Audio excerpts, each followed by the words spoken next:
마태복음 오늘 91번째 시간입니다. 마태복음은 23장 37절에서 39절의 말씀 가지고 은혜 나누고자 합니다.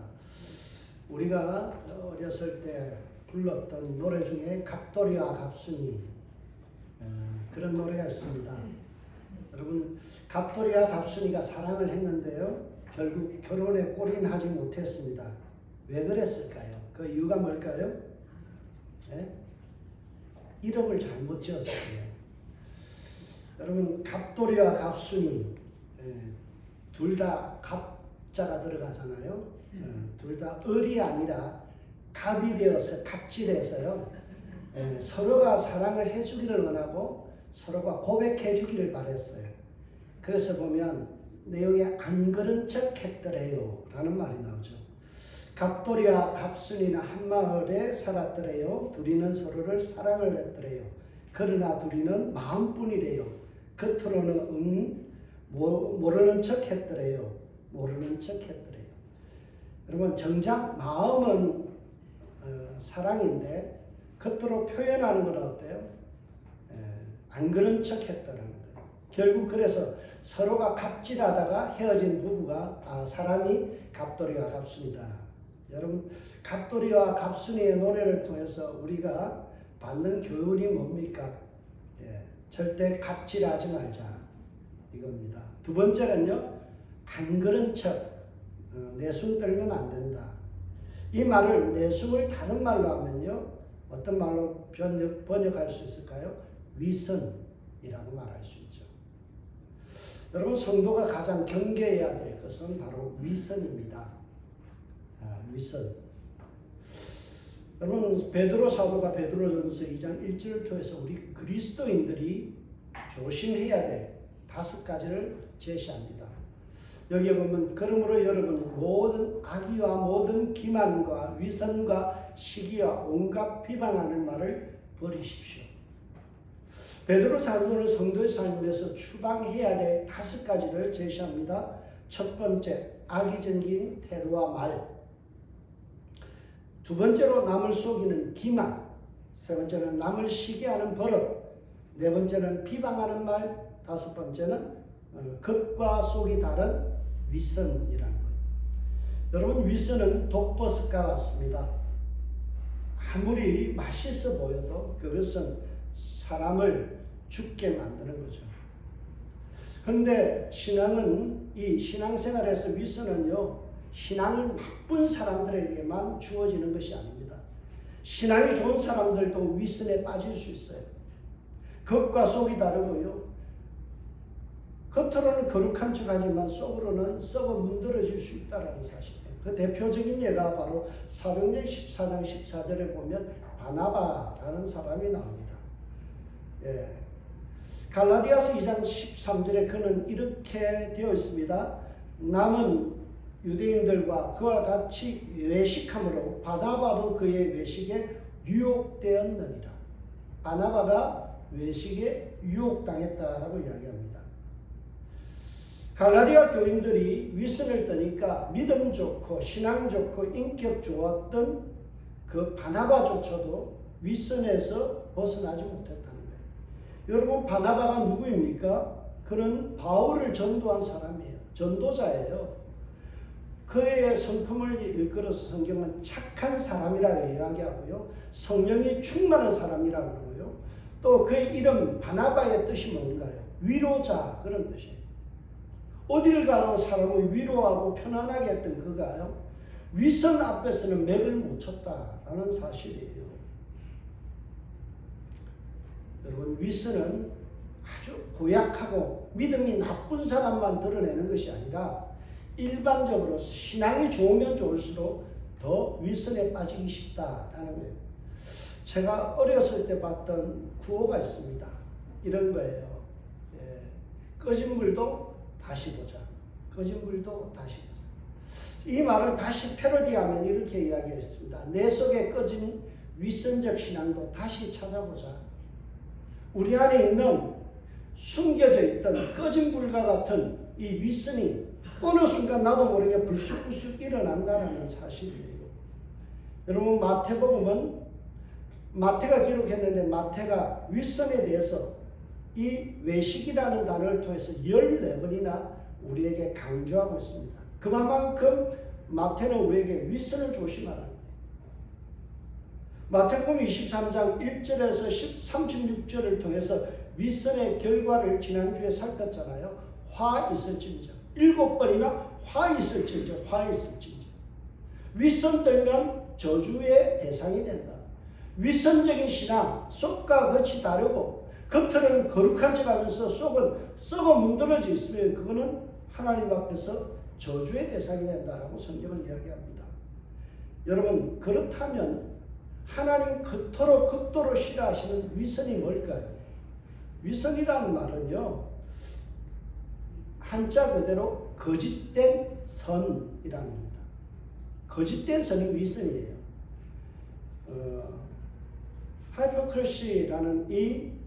히포크라시라는 이 말은요, 한자로 보면 위자가 거짓 위자예요. 여러분, 거짓된 돈을 위조지폐 그러잖아요. 그다음에 거짓된 진술을 위전이라고 이야기하고요. 거짓된 성경을 위경이라고 이야기하죠. 위자가 들어간 것 중에서 좋은 말은 없어요. 왜냐? 거짓이 그 안에 숨어져 있기 때문에. 히포크라시라는 이 말은요, 가면을 쓰다 그런 뜻이에요. 예쁘게 보이려고 화장하는 수준이 아니라 아예 얼굴에다 가면을 갖다 붙이고 사는 거예요. 여러분, 우리 교회는 가면 무도회해서가 안 돼요. 얼굴 앞에다가 가면을 딱 쓰고요. 거룩한 척, 예쁜 척, 신앙 좋은 척 하면서 속으로는 썩어 문드러지는 이 이중생활, 이것은 철저히 우리가 추방해야 될 삶의 내용입니다. 예수 믿는 위선에 대해서 매우 알레르기 반응을 일으키십니다. 23장 29절을 보세요. 화 있을진저 외식하는 위선 떠는 서기관과 바리새인들이여 라고 이야기하시죠. 그들을 향하여 33절에 어떻게 이야기합니까? 뱀들아, 독새의 새끼들아, 너희가 어떻게 지옥의 판결을 피하겠느냐. 위선을 떠는 사람들을 향하여 예수님은 그들을 뭐라고 이야기합니까? 뱀, 독사의 새끼들 이야기합니다. 여러분, 뱀 하면 성경에 떠오르는 어떤 장면이 있죠. 아담과 하와를 꿰었던 사단 마귀의 모습이 바로 뱀이었습니다. 마태는 지금 우리에게 위선 떠는 사람은 마귀 새끼다 이 말이에요. 사단짓 하는 거예요. 가면 무대하고 속으로 썩어 문드러져 있는데 겉으로 거룩한 척하고 하는 모습을 하고 있는 것은 마귀 새끼다. 그 말을 지금 마태는 매우 거칠게 우리에게 이야기하고 있습니다. 이것은 어떤 혈통이나 집안이 좋다고 해서 믿음의 가문이라 해서 예가 아니에요. 여러분, 몇 대째 예수 믿어도 그것은 아무런 상관이 없어요. 대를 이어서 예수 믿어도요, 모태신앙이라 할지라도 그가 어떤 출신과 어떤 신앙의 이력을 갖고 있더라도 위선 떨면 그건 하나님 앞에 진노의 대상이에요. 하나님께서 특별히 선택한 민족이 있죠. 이스라엘 민족입니다. 그들은 하나님 앞에 선택받은 민족이에요. 몇백 년, 몇천 년 동안 하나님을 믿고 경외했던 집안들입니다. 때로는요, 사독의 계열, 제사장 가문들의 자손들이에요.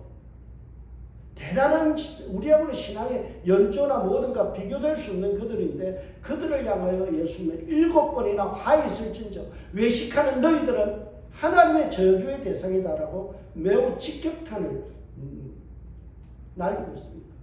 예수님께서 7차례나 화 있을진저라고 했던 대상이 누굽니까? 성전을 떠받들고 있는 서기관과 제사장들 그리고 바리새인들이에요. 서기관들은요, 대제사장, 제사장 가문들입니다. 그들을 향하여 예수님은 거칠게 뭐라고요? 너희들은 저주의 대상이다 라는 거예요. 37절을 보세요. 뭐라고 이야기합니다. 예루살렘아, 예루살렘아. 분명히 콕 집어 이야기합니다. 예루살렘아, 예루살렘아.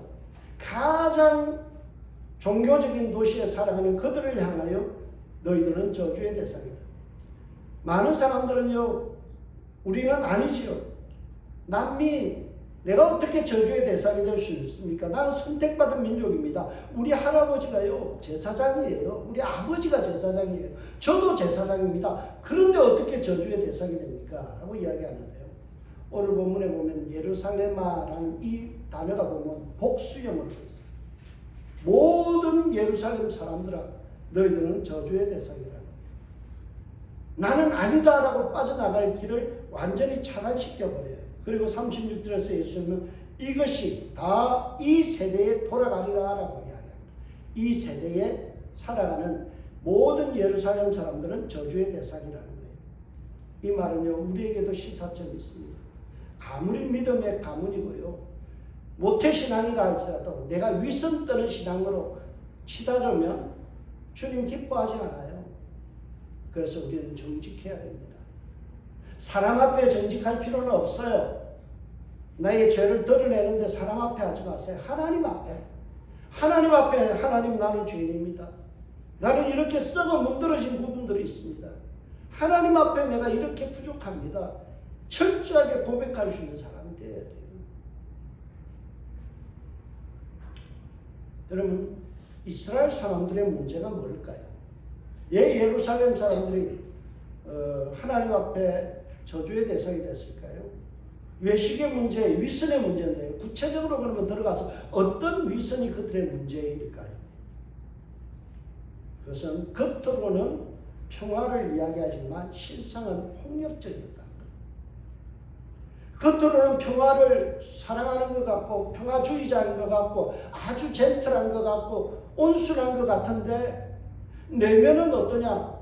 그들은요, 폭력적이라는 거예요. 폭력적. 여러분, 예루살렘아라는 말의 의미를 잘 이해할 필요가 있습니다. 예루살렘이라는 말은요, 원래 예루살라임이라는 말에서 왔어요. 예루라는 말은요, 더 기초라는 말이고요, 샬롬이라는 말은 평화예요. 그래서 평화의 도시가 예루살렘입니다. 그래서 예루살렘에 사는 사람들은 뭘 생각해요? 야, 우리는 평화주의자다. 우리는 평화를 외치는 사람들이고 평화의 도시에 사는 사람들이라는 이 대단한 프라이드를 갖고 있었던 거예요. 나는 평화를 하는 사람이야. 나는 평화주의자야. 나는 남들 앞에서 매우 젠틀한 사람이야. 이것이 예루살렘이라는 사람들의 정체성이었어요. 자신을 문화인으로 생각합니다. 여러분, 이 예루살렘이라는 이 말을 갖다가 랍비들은 어떻게 해석하냐면 예루라는 말은 야루에서 왔다 그래서 두려워하다. 하나님을 두려워하면 샬롬, 평화를 맛본다. 그렇게 가르칩니다. 자신들은 하나님을 경외하는 줄 알았어요. 하나님을 두려워하고 떨고 하나님 앞에 예배자로 산다고 자부했던 사람입니다. 그러나 실상의 모습은 어떻습니까? 매우 폭력적이에요. 매우 폭력적이에요. 겉으로는 거룩한 척 하지만 실질적으로는 그들은 폭력적이에요. 예수님은 예루살렘 성 사람들이 자행하고 있는 위선을 정확하게 지적합니다. 예수님은 그들을 향해 뭐라고요? 선지자들을 죽이고 내게 파송된 자를 돌로 치는 자예요. 예루살렘 사람들이 어떻게 했다고요? 선지자를 돌로 쳐 죽였대요. 주님이 파송한 사람들, 하나님이 파송한 사람들을 돌로 쳐 죽였대요. 이렇게 폭력적일 수 있습니까? 평화를 사랑한다고 말은 떠들면서 겉으로는 평화주의다. 나는 사람 괴롭히지 않아요. 나는 남들에게 헐터를 주지 않아요. 나는 사람들을 매우 사랑합니다. 나는 점잖은 사람이에요. 그래 놓고는 어떻게 했다고요? 실질적인 삶에서는 사람을 쳐 죽였다는 거예요. 입으로는 하나님 경외한다고 그래놓고 돌아서서는 어때요? 하나님을 경외하는 삶이 아니라 어떻게 합니까? 하나님을 경외하지 않는 삶을, 폭력적인 삶을 살았어요. 이 사실에 35절에서 이야기합니다. 35절에 보세요. 그러므로 의인 아벨의 피로부터 성전과 제단 사이에서 너희가 죽인 바라가의 아들 사가랴의 피까지 땅 위에서 흘린 의로운 피가 다 너희에게 돌아가리라. 대표적으로 역대하 24장 21절에는 사가랴 선지자를 죽인 사건을 콕 집어 이야기합니다. 그때 누가 가담했나요? 예루살렘 주민들이 일어나서 선지자를 죽였다는 거예요. 그러면서 예수님이 부전자전, 그 피가 어디 가냐? 너희 조상들이 사가랴의 피를 흘리게 하고 돌로 쳐 죽였듯이 너희들도 마찬가지로 폭력적입니다. 여러분, 예루살렘 사람들이 예수님 앞에 많은 거 얻어먹었잖아요. 기적을 일으키고, 그리고 이 많은 사람들이 오병이어의 기적 속에서 많은 것을 혜택을 누렸는데 그들이 돌이켜서 뭐를 이야기합니까? 그들의 구호가 뭡니까? 예수님을 십자가에 못 박았소서. 빌라도가 그러잖아요. 예수는 죄가 없다. 그러니까 그들이 마태복음 27장 25절에서 뭐라고 이야기합니까? 그 피를 우리에게 돌리소서. 이게 어디 평화를 사랑하는 사람의 입에서 나올 말입니까? 얼마나 위선적입니까? 자기는 예루살렘 사람이다. 평화의 사람이다. 우리 집안은 평화주의자다. 우리 집안은 법 없이 살 수 있는 사람이다. 그렇게 겉으로는 떠들면서 실질적으로 어떻게 해요? 예수님을 십자가에 못 박으라.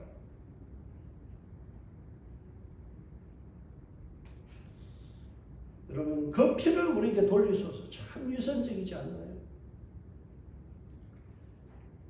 여러분, 이 위선의 문제가 종교적인 열심과 결합되면 매우 이기적인 신앙이 되어집니다. 하나님을 두려워하지 않아요. 그리고 폭력적으로 변합니다. 여러분, 십자군 전쟁이 그런 위선의 문제였고요. 종교 재판들, 마녀 사냥들. 여러분, 우리 한국에는 다락방의 유광수 같은 사람, 그런 사람들 보면요, 많은 여자들을 성추행하고 성폭행하잖아요. 어떻게 하나님 사랑한다 그러면서 목 살아가면서 그럴 수 있나요? 그건 있을 수 없는 일이에요. 여러분, 신천지 보세요. 하나님 덜렁거리면서 얼마나 나쁜 짓 많이 알아요. 여러분, 정강훈 씨 보세요. 얼마나 교만하면 하나님 까불면 죽어 그런 말 하나요. 이게 있을 수 없는 일이에요. 겉으로는 거룩한 척 투사의 모습으로 나라를 사랑하는 것 같이 하지만은 실질적으로 어떻습니까? 하나님 얼굴에 침뱉는 일을 하고 있어요. 여러분, 정신 바짝 차려야 합니다.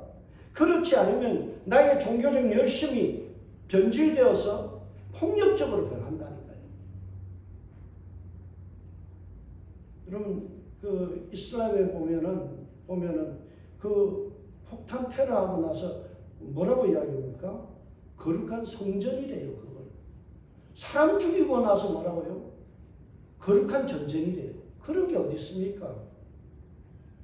여러분, 종교가 달라도 그들 한 사람 한 사람은 하나님 앞에 볼 때는 잃어버린 영혼이에요. 다시 구원받아야 될 대상입니다. 그 사람들을 향하여 죽이고 폭력을 저지르면서 그 사람들을 인종 청소해야 된다. 이거는 있을 수 없는 일이에요. 저는 이런 위선적인 모습이 제자들 속에도 발견되어집니다. 여러분, 가룟 유다를 생각해 보세요. 가룟 유다 이름이 뭡니까? 찬양이라는 뜻이에요. 찬양. 하나님 앞에 찬양이 되는 삶이에요.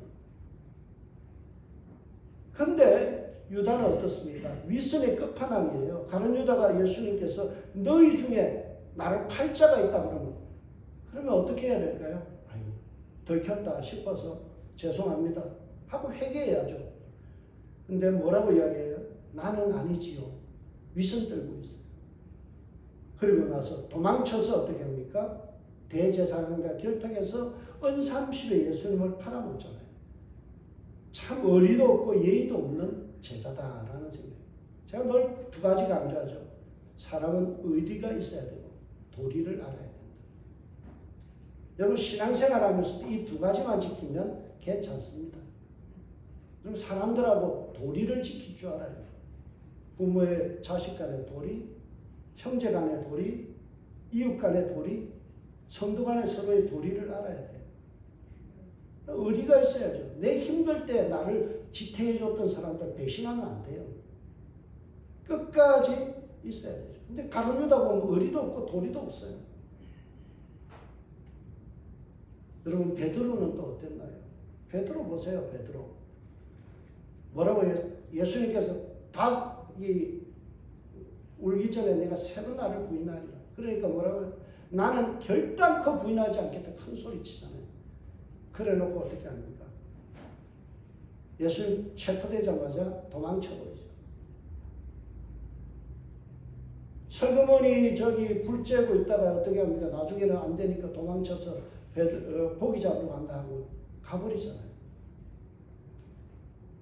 그 위선이 바로 우리의 문제예요.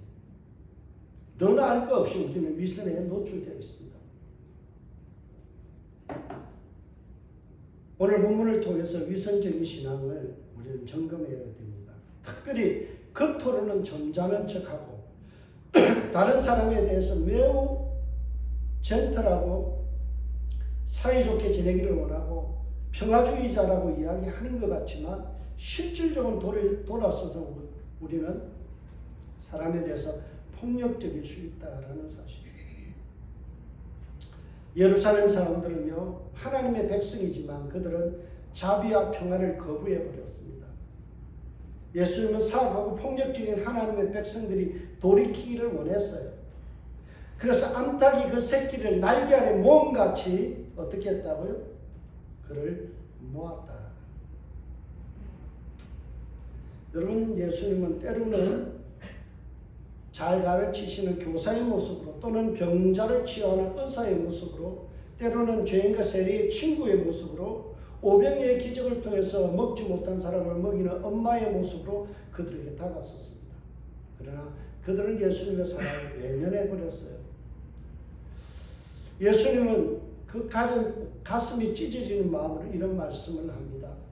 암탉이 제 새끼를 날개 아래 모음같이 내가 너희의 자녀를 모으려 한 일이 몇 번이 되냐. 그러나 너희가 원하지 아니하였느니라.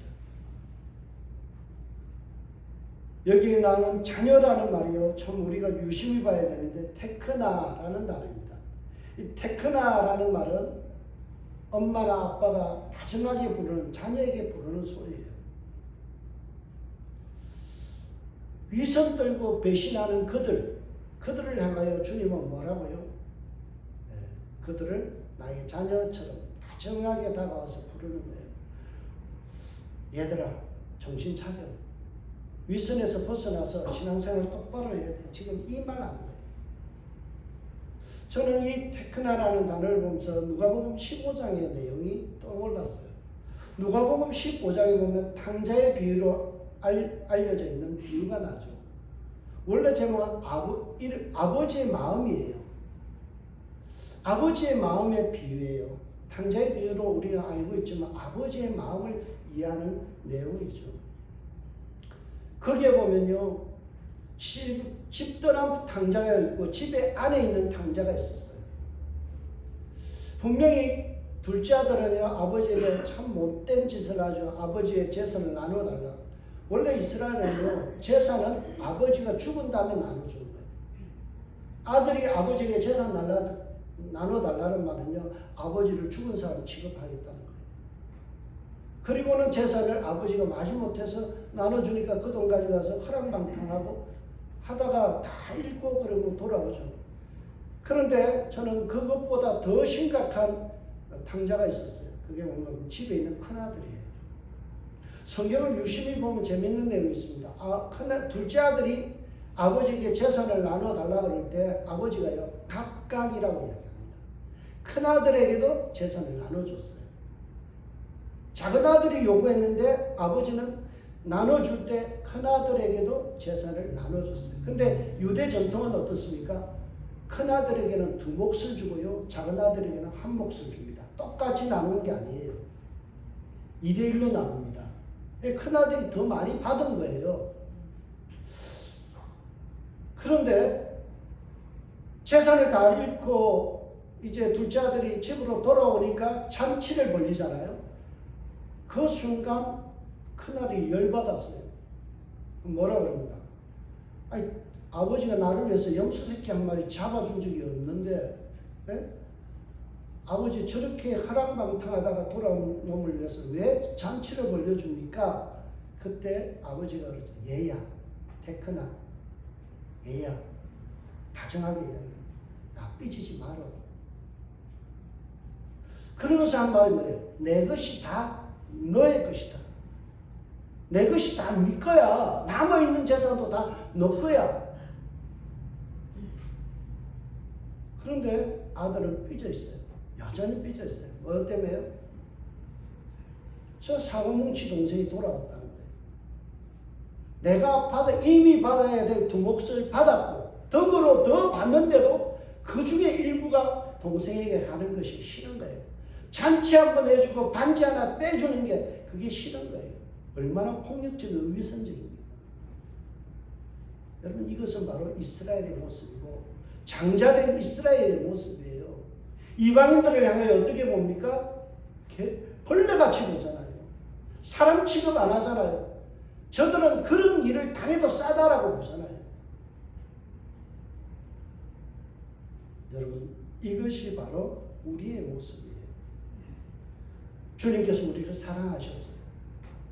십자가에 죽기까지 우리를 사랑하시고요. 우리를 구원해 주셨어요.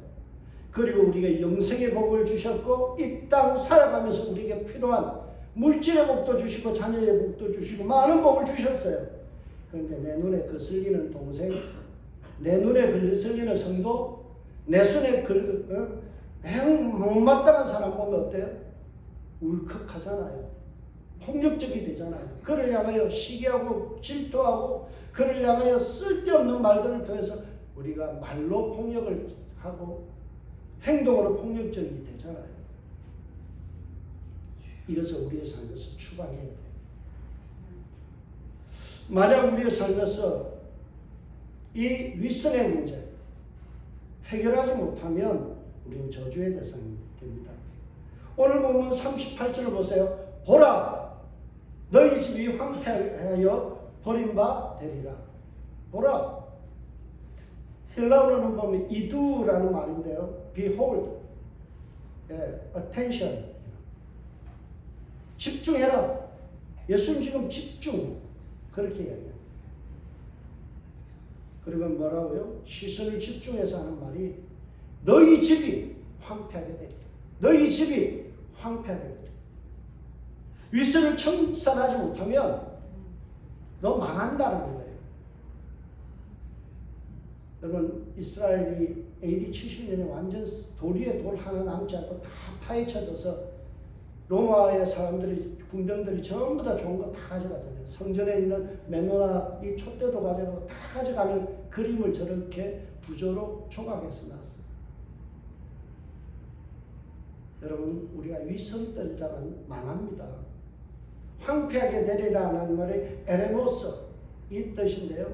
이 에레모스가 바로 사막, 이런 광야 그런 뜻이에요. 우리의 인생이 윗선의 문제를 해결하지 못하면 우리 인생은 바닥나는 거예요. 모래 사막으로 변하는 거예요. 이 황폐하다, 에레모스 뜻이 세 가지가 있어요. 버림받다, 고독하다, 황량하다. 우리의 인생에서 이 윗선의 문제 해결하지 못하면요, 우리의 인생은 이런 삶으로 변질됩니다. 그런데 성경학자들은 너희 집이라는 이 집이라는 의미가 단순히 너희 집, 살아가는 집을 의미할 수도 있지만은 더 큰 의미에서는 성전을 의미한다라고 해석합니다. 여러분, 교회가 성전이 폭력적이 될 때 주님에게 저주의 대상이 됩니다. 교회 안의 성도들은 우리 교회입니다. 은샘교회가요, 건물이 아니에요. 여러분 한 분 한 분이 성도이고 교회입니다.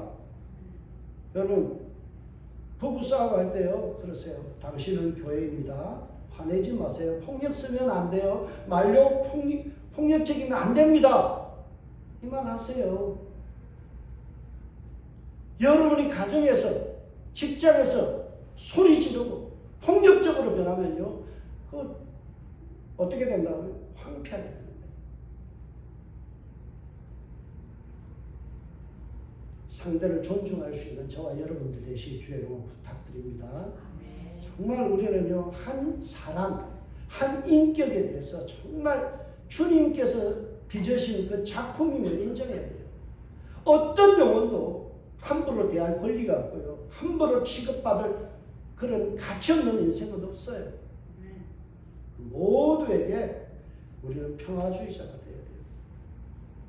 성도는 악한 삶에서 떠나야 됩니다. 그리고 우리는 의로운 삶, 평화의 삶으로 태세를 전해야 됩니다. 이 사실을 알려주기 위해서 39절에 다 여기에 기록된 우리 성경에 보면요, 기록이 안 돼 있는데 단어가 하나가 있어요. 헬라어로 보면 갸르라는 말인데, 이 말은 그러므로 앞에 있는 내용이 저주에 받는다. 그러므로 우리가 어떻게 해야 될지를 이야기합니다. 오늘 이 부분, 내가 너희에게 이르노니 이제로부터 너희는 찬송하리로다. 주의 이름으로 오시려 할 때까지 나를 보지 못하리라 하시니라. 이 부분의 앞에 그러므로라는 이 말을 갖다 왜냐하면이라고도 번역할 수 있는데요, 그 내용을 알디 프랑스라는 학자가 이렇게 얘기합니다. 이 집의 황폐화를 돌리거나 피하는 유일한 조건을 언급한다. 여러분, 앞에 저주의 이야기를 돌이킬 수 있는 유일한 길이 뭐라고요? 39절의 내용이라는 거예요. 39절의 내용은 뭐예요? 정확합니다. 이제부터 너희는 찬송하리로다. 여러분, 우리의 인생이 찬송의 인생으로 바뀌어질 때 우리의 삶이 하나님 앞에 복을 받고 은혜를 받습니다. 여러분, 찬송은 그냥 입으로 하는 게 아니에요. 찬송이라는 것은 찬송가를 갖다가 막 부른다고 해서 찬양이 아니에요. 여러분, 다음에 제가 한번 기회 되면요, 찬송가의 구성에 대해서 한번 설명을 하고 싶은데, 여러분, 이 찬송가 중에는 옛날 유행가 곡조도 있고요, 많습니다. 외국곡도 많고요, 민요도 있고 많아요.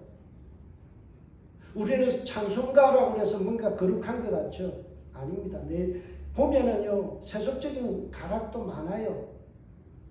찬송의 의미를 제대로 알아요. 찬송이라는 단어가 히브리어는 할랄이래요. 할랄. 할렐루야 그러잖아요. 할랄. 할랄의 뜻은 뭔가 하면 자랑하다. 그 다음에 빛나게 하다. 예수님을 찬양하고 하나님 찬양한다는 건요, 입술로 그냥 찬송 몇 절을 부르는 게 아니에요. 내 삶에서 예수님 자랑하는 거예요. 그게 찬양이에요. 음치라도 괜찮아요. 내 삶이 찬양이 되면 돼요. 내 삶을 통해서 예수님이 빛나면 돼요. 입으로는 하루 종일 흥얼거리면서 찬송하면서 삶에서는 예수님 빛이 안 나요. 예수님 욕먹여요. 그러면 찬송 안 부르는 거예요. 여러분, 우리 인생이 찬송이 된다는 것은, 찬송을 부른다는 것은 찬송가를 부른다는 의미가 아니에요. 저는 어렸을 때요, 할머니들이 무곡 찬양이라는 게 있었어요. 찬송가에 곡조가 없어요. 그냥 가사만 있어요. 그러면 되는 대로 부르는 거예요. 무곡 찬양 들어보셨나요? 그냥 타령하듯이 그렇게 불러요. 자기 마음대로 불러요. 그래도 그게 찬양이 되는 거예요. 왜요? 그들은요, 하나님 앞에 정직하려고 했고요, 그들은 주님 앞에서 무릎 꿇고 영혼을 위해서 기도할 줄 알았고요, 그들은 손해볼 줄 알았고, 그들의 삶 속에서 수많은 헌신과 섬김이 있었어요. 그래서 오늘 한국 교회가 있는 거예요. 그 많은 헌신과 그것이 바로 주님을 향한 희생이 할랄 찬송이었어요. 오늘 본문은 이렇게 이야기합니다. 찬송하면 회복으로 전환된다. 찬송하면 회복으로 전환된다. 내 삶이 예수님을 빛내시길 주님으로 축복합니다. 위선 떨지 마세요. 부족해도 주님을 자랑하세요. 액면 그대로 여러분들 주님을 찬양하고 경배하세요. 여러분 삶에서 교회에서는 거룩한 척 하면서요, 밖에 나가서는 막 가정에서는 폭력적이 되면 안 돼요. 어떤 분들 전 놀랐어요. 제가 아는 장로님이 참 젠틀해요. 그런데 부부싸움 식칼 들고 막 죽인다고 그래요. 제가 그 소리 듣고 깜짝 놀랐어요.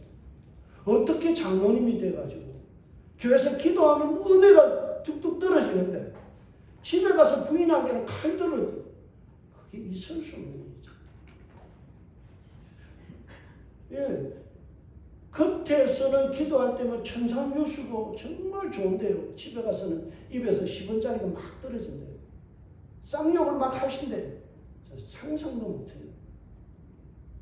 저는 지금까지 아내에게 욕 한 번 해본 적이 없습니다. 그게 있을 수 없잖아요. 제가 30년 이상 살면서 아내를 한 번도 때려본 적이 없어요. 제가 맞아본 적이 있습니다. 왜요? 자다가 뭔가 폭 날아와서 맞아본 적은 있습니다. 네. 한 번도 우리가 살아가면서요, 아내에게 함부로 욕하거나 이래본 적이 없어요. 때려본 적도 없어요. 여러분, 이것이 하나님을 찬양하는 삶이에요. 하나님을 찬양하고 예배한다 그러면서 집에 가서 사람 때리고 위협하고 폭력적으로 하는 거예요. 있을 수 없는 일이에요. 하나님 잘못 믿는 거예요. 위선이에요. 여러분 돌아가시면 그거부터 고치시기 바랍니다. 사람에게 사람으로서 정말 존중하고 나이스하게 대하며 그게 하나님을 찬양하는 삶이고 예수님을 빛나게 하는 삶이 되시길 주의 이름으로 축복합니다. 이 한 주간 예수를 향하여 찬송하는 삶이 되어 주시길 주의 이름으로 축복합니다. 기도하겠습니다. 하나님 감사합니다. 오늘도 귀한 말씀 함께 나눴습니다. 주님, 윗선을 추방하고 찬양이 되는 삶이 되게 하여 주옵소서.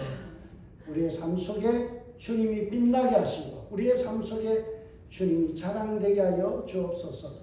감사하고 예수님의 이름으로 기도합니다. 아멘. 찬송가 250